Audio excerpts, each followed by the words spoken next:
make a noise for a team at the top to draft Justin Fields. Am I right, Brandon? You know you have.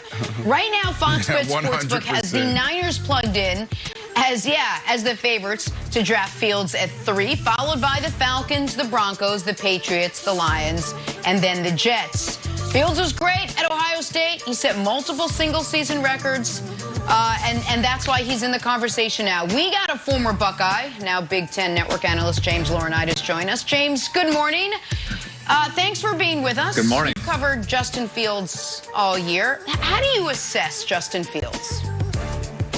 Well, I'm with Brandon. I think that Justin Fields is the best quarterback in this draft. The two head-to-head matchups against Trevor Lawrence, I believe Justin played better on the field than Trevor Lawrence. And it seems like there's one player each and every draft period that tends to get all this criticism for no apparent reason. First, it was the work ethic with Justin Fields. That's not coming out of anyone at Ohio State. Quarterback coach Corey Dennis, head coach Ryan Day. His work ethic was fighting for the season for the Big Ten. He was the one out front on Good Morning America, pounding the table to say, hey, let us play football, for a guy that, quite frankly, didn't need another season to play football at Ohio State in order to be a first-round pick. And then it was the processing. You can't really process. He doesn't do a good job reading defenses. And Pro Football Focus comes out with their stats. Actually, he's the most efficient at getting to his second read out of all the college quarterbacks. So for whatever reason, Justin Fields has kind of been the favorite for everyone to pick on in this draft.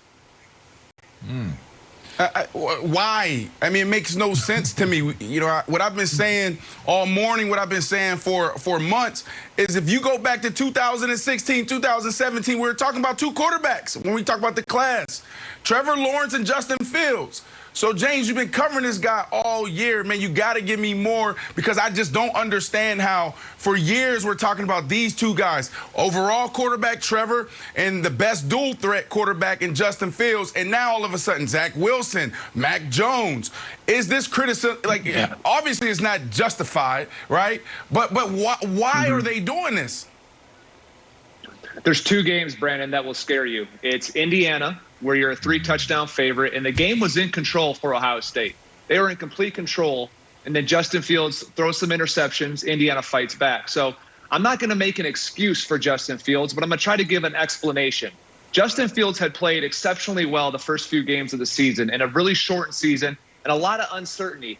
He was on a roll. After the Rutgers game, his numbers looked great. His name started coming up in Heisman Trophy conversations. All of a sudden, the game at Maryland gets canceled due to COVID, and then his first time out after that is against Indiana. He's thinking, gosh, I have my foot on the pedal. It's like playing NCAA back in the day or playing Madden. You're about to absolutely trunk somebody, go 21-0 on him, name in the Heisman conversation. It didn't work out for him. He forced some throws that I, quite frankly, have never seen him force before. It wasn't his best showing.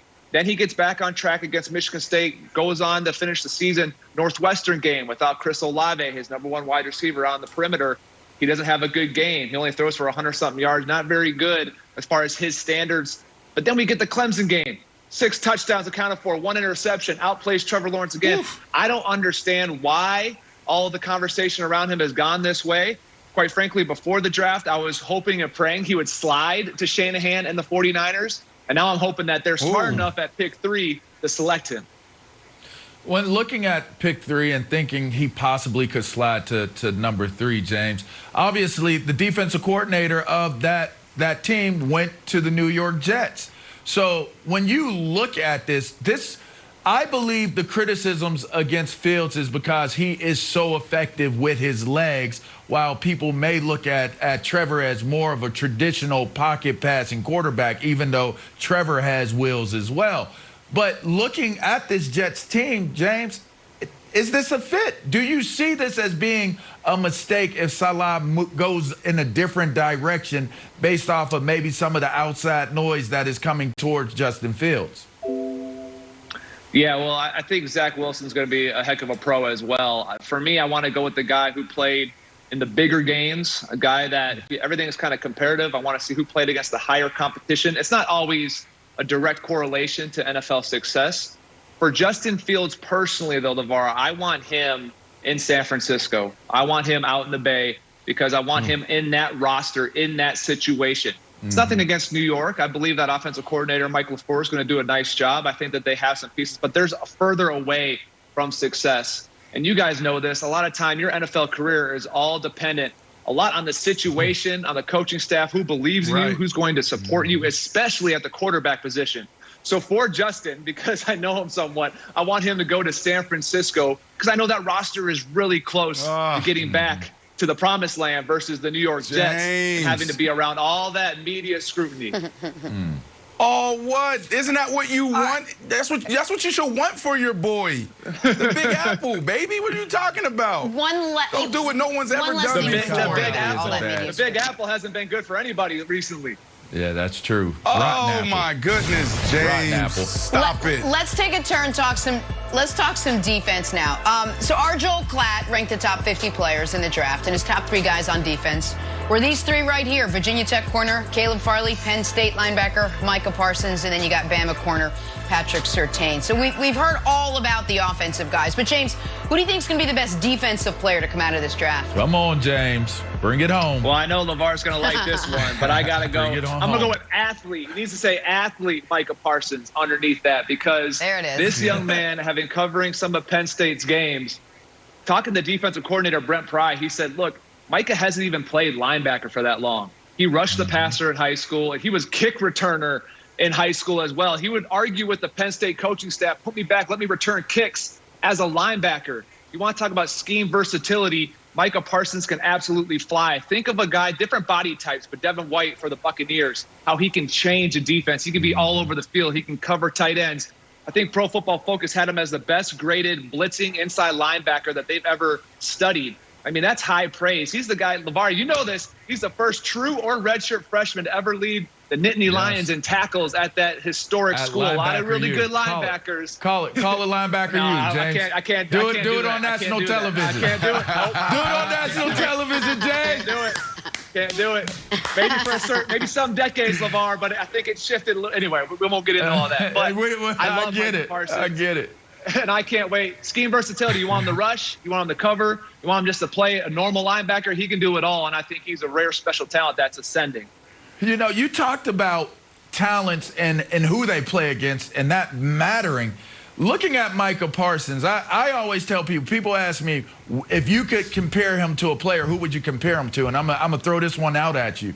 If Ray Lewis and Von Miller could have a baby, it would be Micah Parsons. And let me explain to you why. Because as a middle linebacker, one thing you saw Ray Lewis do is always get up off of the pile. Even if he wasn't the one that made the tackle, he was still getting up from the tackle.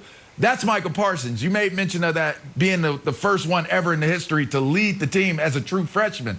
But then his pass rushing ability, people lose sight of the fact he was a tailback and a defensive end in high school.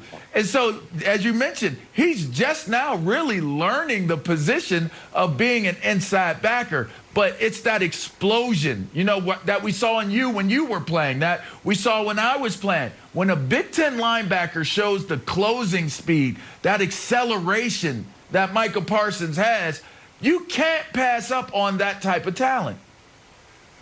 No, you can't. Well, first off, I have to correct you. The explosion that Micah Parsons has was way better than mine. I had to take great angles, all right? I had to have a good step, but I had to study a lot of film, take great angles. But okay, we got it. No, but Micah Parsons you're absolutely right. Only 2 years really having your eyesight off the ball like that, and then the ability for a D coordinator to say, I'm not worried if he's matched up on an elite receiving tight end. I'm not worried if he's matched up on a back. You know what? We can rush him. We can put him at DN if we want. We can do him in pick games on the line of scrimmage. There's so much he can do. And the fact that I can't fathom. I played linebacker since freshman year in high school. And I've seen the game from that perspective for almost my whole playing career. This kid's only been at that perspective for 2